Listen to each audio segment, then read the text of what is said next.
Much of the northern river city of Lismore is underwater tonight. Its worst flooding on record, completely breaching its protective levee, with locals forced to scramble onto rooftops. 500 flood rescues have been conducted, with efforts underway tonight to reach hundreds more people still trapped in their homes. Extreme weather warnings remain in place across the state's northeast, with an extraordinary 775 millimetres of rain falling in the worst hit region. Lismore's Wilson's River has peaked above 14 metres, its highest level since records began. The result? Devastating, bringing heartbreak and heroism as rescuers in tinnies formed a highway of hope on the water.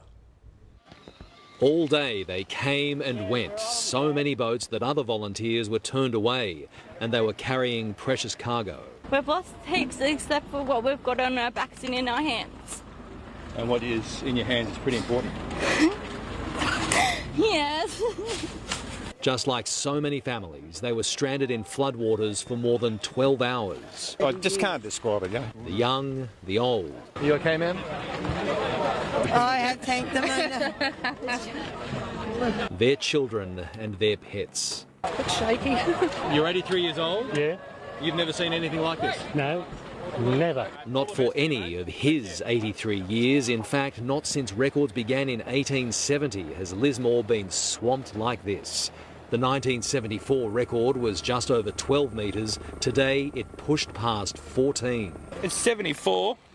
You got about 2 foot of water under the house. 2.5, 3 foot. This is 2.5 metres up the house. SES volunteers are exhausted.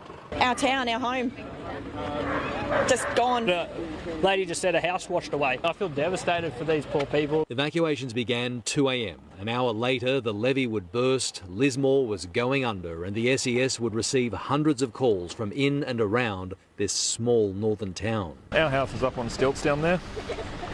About 5 o'clock, it went from about the mailbox all the way up. Everything's gone. When no rescue could be done by water, it was done by air. Because helicopters were the only way of plucking evacuees from rooftops. There's 26 of us on the roof waiting to be rescued. Lakeside Lodge is part of a lake now, and for motel guests there was nowhere to go but up and nothing to do but wait wet. As you can see, all our cars are now destroyed. We've got 4 houses in a row with people trapped in attics. I'm on my roof. The water's still rising. My dog is stuck inside my house. Something I've never ever seen in my life. Nobody alive has. What we are seeing today is unprecedented. From the Rural Fire Service helicopter, you see street after street submerged, more in the south than the north, homes and businesses destroyed and uninsured. The cost of premiums living on a floodplain is astronomical. This is how Lismore looked at 12 metres in 1954.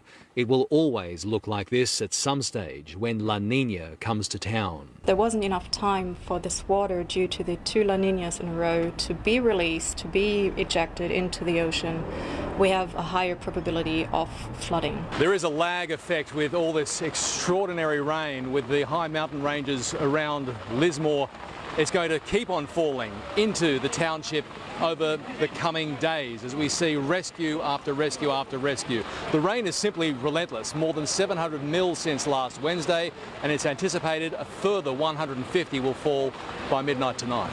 We have seen to date over 500 flood rescues. We've had 927 requests for assistance over the last 24 hours. The conditions are expected here in New South Wales to get worse. That is bad news for other northern New South Wales towns yet to evacuate and bracing for the fury that has rained down on Lismore.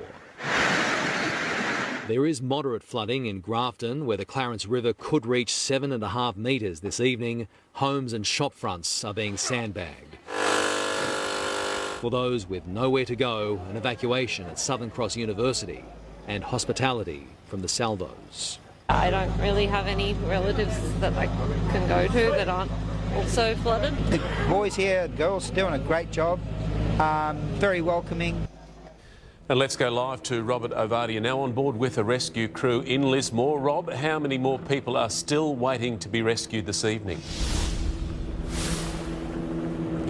Good evening, Mark. Well, it's certainly in the hundreds. We have heard a number as high as 400, although that is certainly yet to be confirmed. In the past hour or so, an Army helicopter has been doing laps of here, I guess, essentially looking for anybody who might still be stuck on a rooftop. So at least they get a visual from the air. But the concern right now is for the elderly, those who are not strong enough necessarily to get onto a rooftop, who might be cowering perhaps in an attic or on the top floor, and maybe even too weak or even too scared or confused to call out to rescuers. So the number is thought to be 400. There is a degree of good news, however, in that this is thought to have peaked right now as we go to air at 14.37 metres. That means anybody who currently is above that waterline will be safe, even if they have an uncomfortable stay tonight. Yeah, let's hope they stay safe through the night. Rob, thank you. Also in Lismore, 7's Bill Hogan, who's been on the go since the early hours of this morning and has been caught up in some astonishing flood rescues. Bill, you've witnessed extraordinary scenes. Yeah, we certainly have, Mark. We were evacuated from our motel this morning around 2 a.m. when news had broken that the levee bank was about to breach. From daybreak, we were keen to see the extent of the floodwaters, so my cameraman Henry Lynch and I hitched a ride with a rescue boat with a plan to go and pick up some people stranded on the Elliots Road bridge over the Wilsons River. But it was there the unexpected happened. Ours was among a flotilla of small craft heading east, somewhere over the Bruxner Highway. That was a low one. Going live to 7's morning show, ducking power lines. That's what we're dealing with at the moment, Larry and Kylie, so excuse me if I keep watching my head. The Wilsons River at 14 metres, up ahead a bridge just above water.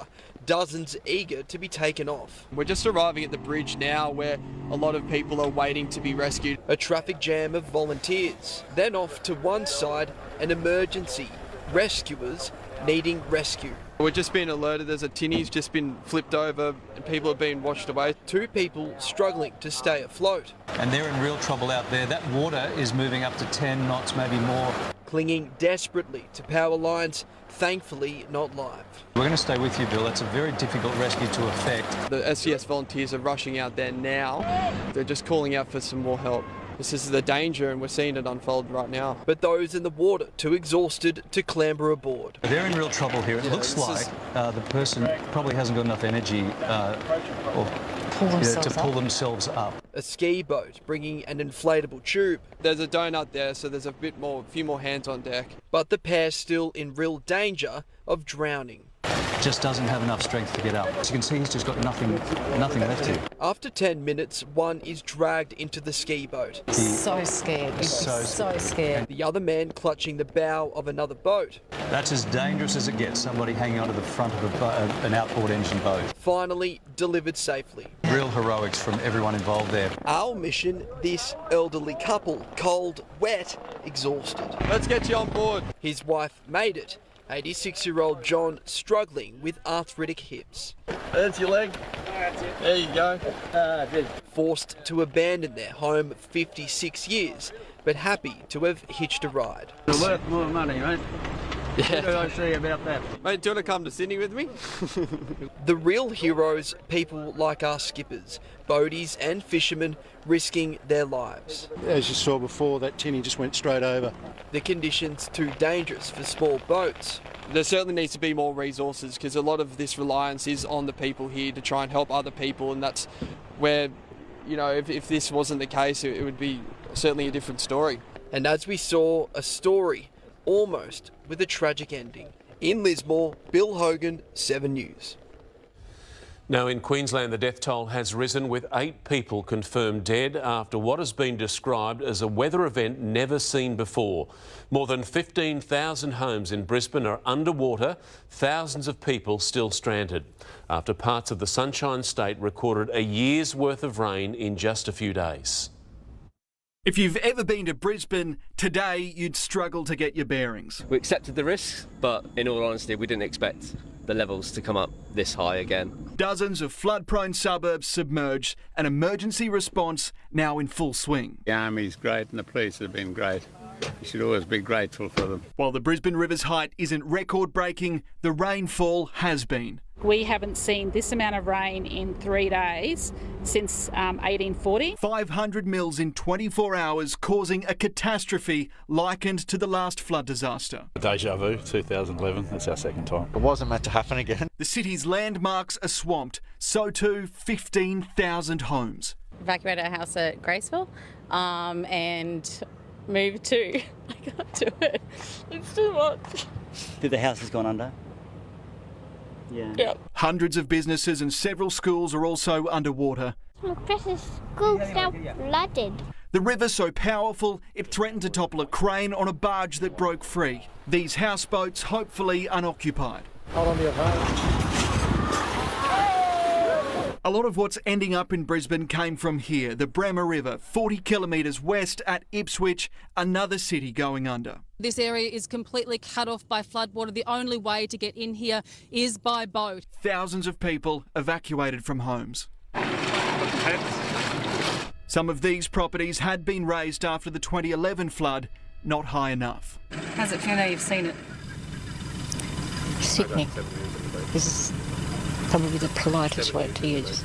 On the Gold Coast, flash flooding claimed the lives of a man and his dog. We are following that system as it leaves a trail of destruction or an inland sea across the coast. Even the canals can't keep up. Now there could be sharks in your garden. Defence troops, their helicopters are on standby, having already saved several lives, but this flood has proved anyone can be a hero. There he is. Hey! Good job. In the sodden Sunshine State, every little win is worth celebrating. Tom Hartley, 7 News. As that weather system moves south, there are concerns. Parts of Sydney could also flood. Serena Andaloro is at Warragamba Dam this evening. Serena, authorities are so worried they've just held crisis talks. Yes, Mark, and more rain in the catchment here, not good news. I can tell you the SES Commissioner, bosses from the Bureau of Meteorology and Water New South Wales bosses met this afternoon. They are anxiously watching Warragamba Dam. On Wednesday, a major spill is expected. Controlled releases are currently underway in preparation. 7 News understands flood-prone areas like Windsor and Richmond could be affected again. The flooding is also expected along the Georges River, which could impact suburbs in the southwest. While it's likely the flooding won't reach levels seen last year when so many areas along the Hawkesbury went under, the rain forecast over the next few days is very vague, so the situation could quickly turn, Mark. OK, Serena, thank you. With the very latest on that, Angie Asimus is here. Ange, what's the situation now? Well, Mark, it is going to be another dangerous night. This system has been described as a rain bomb, and this is what that looks like on the radar. It has been relentless with more than a metre of rain across southeast Queensland and northeast New South Wales over the past week. But the warning area has shifted in the last hour. Instead of the north coast, it's now the Hunter, Metro, Illawarra and south coast. This is why our model shows that low deepening out in the Tasman tonight, then drifting southwards parallel to the coast tomorrow, potentially even approaching the central and south coast again by Wednesday. These are the totals we are expecting over the next 3 days alone. Lots of blue around Sydney, showing 50 to 100 millimetres. I'll have an update on this situation soon, Mark.